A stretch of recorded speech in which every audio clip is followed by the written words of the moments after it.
All right, let's bring you this now. The community of Khutsong, that's near Carletonville in Merafong, has long experienced the challenge of sinkholes, which has seen some homes developing wide gaping cracks, some collapsing due to the massive holes in the ground. And that's because the area is dolomatic, and that's been declared by the provincial disaster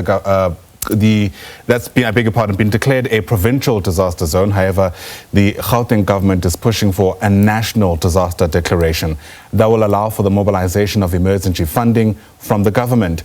Gold mining towns such as Carletonville, Fochville and Wedela are said to be at risk as well. Watching the story for us is SABC News reporter Mbalenhle Mthethwa, who joins us now live. And Mbalenhle, we've seen instances like this for years now, and I suppose the obvious question is, what will it take for there to be some kind of movement to at least help the affected communities?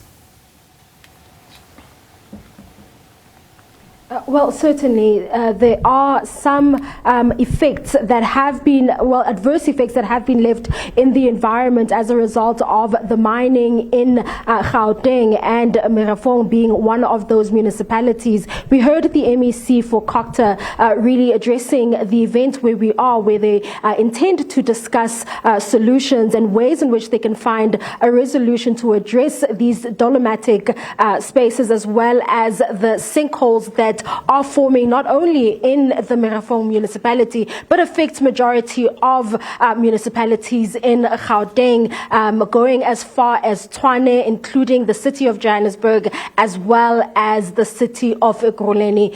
Municipality heads, such as mayors, are also here to try and find solutions to this issue. And you would know that Gauteng is a mining-rich space or province in the country, and as a result, because of the mining activity, many of these municipalities are affected by sinkholes, but Merafong is one of the hardest hit. I'm joined by the MEC for COGTA, who's going to give us a better sense as to how they are going to try and find these solutions. Thank you so much for taking the time to speak to us. MEC, in your address, you spoke about the areas that you've visited and what you have found, right now what you're doing is to try and find solutions. What have you discussed so far?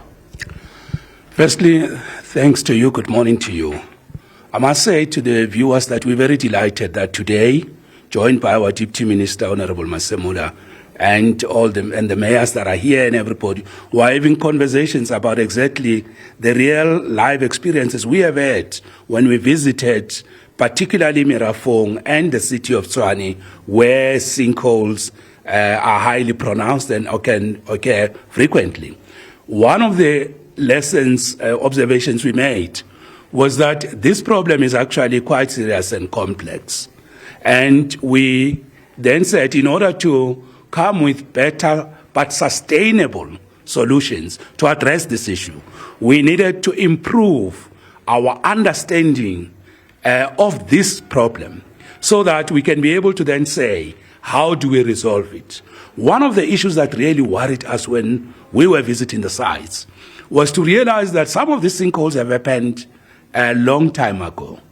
So the intergovernmental relations and processes, coordination, integration of municipalities' disaster management, that one, the one in the province, and the national disaster management structures, that coordination to make sure that we can promptly, swiftly, quickly have a process of how we deal with these issues. So from a policy regulatory point of view and government overall coordination, it's one matter, so that we don't have sinkholes that are left open for a long time. The second observation we made was just matters relating to budget and resources, because we don't have the resources that we will require. How do we make sure that the little that we have is better utilized? So the issue of budget, but also doing what is called quick conditional assessment to make an appropriate determination on how much money is required. This is a gray area that we believe, with the experts that we have, we can be able to understand how to be efficient and effective in addressing limited resources to address this problem. Thirdly, and most importantly, is sinkholes happen and then we react, we go make observations. But given that we live in the world in which technology is quite advanced, artificial intelligence, wireless sensors, we have called the experts to say, is there a way that, although a sinkhole happens quick and fast, but is there a way in which we can be able to proactively see processes that lead to that? One issue that has already come out, you ask, what have we discussed? One issue that has come out is underground water, particularly water infrastructure that may have leakages. You know, we use old pipes, asbestos, they crack underground. We don't have a way of seeing these leakages underground, and then they cause, underground surface rock formation to have challenges. So these are the issues that we are looking at. These are the experiences we had, but we need to have a much more better understanding of the issue. Now, certainly, I hear you. I hear exactly what you're saying in the fact that this does affect water infrastructure, and this then affects municipalities' abilities to provide water to residents because of the sinkholes and the damage that is then caused as a result of these sinkholes. Now, with regards to one of the things that you are going to be trying to do is to lobby the national government to declare Merafong a national disaster site so that you can at least get the revenue to be able to address this issue all around. Is the deputy minister here so that he is able to then pass the message on to the national government, or how far are you with regards to those conversations?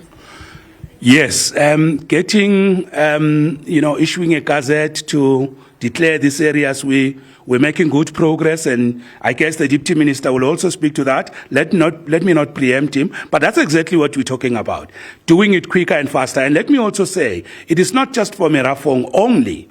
We are also looking at the city of Tshwane, particularly the areas of Centurion. We also want to make sure that with those areas, we also have Ikuruleni and other areas, but the deputy minister will speak to that. All I can say to you is we are very much pleased that we are beginning to see very efficient coordination, and as we are meeting here, both national, province and the municipalities are integrated, working together precisely to make sure that national government can publicly announce that these areas are disaster areas. But we have made good progress, and we are very much pleased with that. But while this is happening, obviously this affects the daily lives of the people who live in those spaces.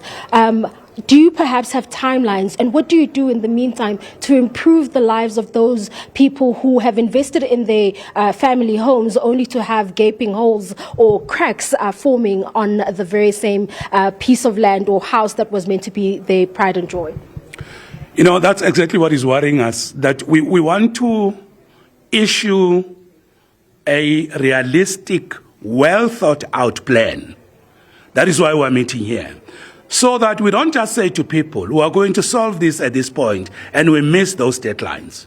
So we will rather invest time in understanding the problem so that when we say, this is what is going to happen, we are quite sure about that. So I would like to say to them, there will be an announcement once we have concretized our consultation with the local municipalities, with national government. We will make an announcement about the budget to rehabilitate existing sinkholes. Secondly, this meeting here will tell us about how to proactively manage, particularly the human factor coming out of poor underground water leakages from the outdated infrastructure. How are we going to do that? I can already be saying to you, we have commissioned a process to find a technology that can help us to detect, as I'm saying, we've got capabilities like, sensors. We have already commissioned a process to say, can we be able to see water leakages, baseline, what's going on? Because here in Gauteng, we are losing a big part of clean drinkable water in what is called non-revenue water. So we need to understand where it is, how much of it is happening where, so that when we mobilize resources and budget, we don't do so in the dark and speculate and waste time trying to find out where it is happening. So we have already commissioned a process, and that's what I'd like to say to the investors. In areas that are dolomatic, if we manage water leakages, experts are saying it will be much more better to prevent the sinkholes from happening. So to that extent, we will say, here's a plan, here's a solution, this is the cost. And once we announce it, we deploy it. But also the existing sinkholes, we will announce how much money we have, just once we tie up those issues. But to them we say, precisely the reason why we're meeting here is because we are as equally concerned that their lives at risk, we understand that. But also we need to make sure that we protect infrastructure, roads, electricity infrastructure, water, because they get damaged when these things happen. So to them we would like to say precisely why we are gathered here, exactly why we are having these conversations, why we are paying attention to this issue. It is so that we can address it, and address it with good knowledge, competency, skills, and expertise, so that we don't mislead the people and say to them we're going to solve things that we have not carefully thought about. And that's why we're meeting here. Well, great plans indeed, MEC. However, I think people also want to get timelines. And can you at least confirm, or rather assure the people that once you have done all the necessary research, which is what you're doing right now, you will be able to give better timelines, and hope that hopefully you will also be able to meet the timelines and the deadlines that you set for yourselves as government to address these issues? I'd like to assure you and the people that through this process we will give very educated, very precise way forward, and by educated I mean scientific research thought about, so that we don't make timelines that have not been properly thought about. So we will announce, because we are also interested in timelines. We did announce when we visited that before the end of this year we will convene a meeting like this. We said before the end of this year. So here we are today, exactly to what we said. We will call experts to have conversations. The next thing is, out of these discussions, very soon we will then be able to say, okay, this is how much money we have. This is how we are going to do the rehabilitations. These are the service providers we have appointed.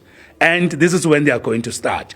And then with regard to proactive technological solutions, this is where we are. So we will give much more better, well carefully thought of timelines. Timelines we will give, but it is dangerous to thumbsuck timelines that have not been carefully thought about. That is dangerous as well. There you have it. That is the MEC for COGTA giving us an update as to what exactly is happening during this round table discussion, where experts, MECs and mayors have all come together to try and find a resolution to the situation that many of these municipalities are faced with, sinkholes affecting water infrastructure in those affected areas and making it difficult for water to then be dispersed and distributed to households, family homes, or households or infrastructure being destroyed as a result of this issue of sinkholes and dolomatic land. Challenges that are really serious, that need the attention of government, being discussed right now, and we hope that once those solutions are indeed put in place, we will then be called in and we'll be able to go back to the people and inform them as to what exactly government is doing to rehabilitate the land that they are staying in. For now though, it is back to you in studio. Well, as the saying goes, it is in the tasting where the proof of the pudding lies. We'll wait and see to gauge how all of that unfolds. Mbalenhle Mthethwa, for now, thanks very much indeed.